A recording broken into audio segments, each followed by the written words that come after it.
दररोज सकाळी 21 वेळा श्री स्वामी समर्थ जप करा.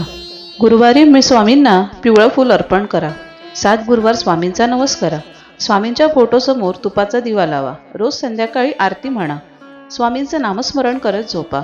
11 मंगळवार स्वामी मंत्र जप करा. स्वामी चरित्रांचं वाचन सुरू करा. गुरुवारी गरिबांना केळी वाटा. गाईला गुळ चारा द्या. कुटुंबात वाद टाळा. घरात स्वामींचा फोटो उत्तर पूर्व दिशेला ठेवा. प्रत्येक पौर्णिमेला नामजप करा. 108 वेळा ओम श्री स्वामी समर्थ म्हणा.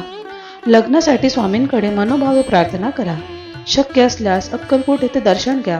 गुरुवारी पिवळे वस्त्र धारण करा. मुलगा अथवा मुलीने स्वतः जप करावा. दररोज थोडं दान करा. अहंकार सोडा, संयम ठेवा. कुटुंबाने मिळून स्वामी आरती करा. 7 दिवस सतत स्वामी नामलेखन करा.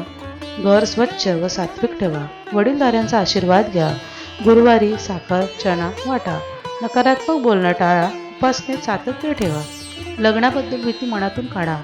दर अमावस्येला दीपदान करा. स्वामींच्या मंदिरात सेवा करा. सकाळी सूर्योदयाला प्रार्थना करा. 51 वेळा स्वामी गायत्री मंत्र म्हणा. मुलगा अथवा मुलीने रागावर नियंत्रण ठेवावं. आई वडिलांनी श्रद्धेने नवस करावा. 9 गुरुवार गोड प्रसाद वाटा. विवाहात अडथळे दूर व्हावेत अशी विशेष प्रार्थना करा. रोज सकारात्मक विचार करा.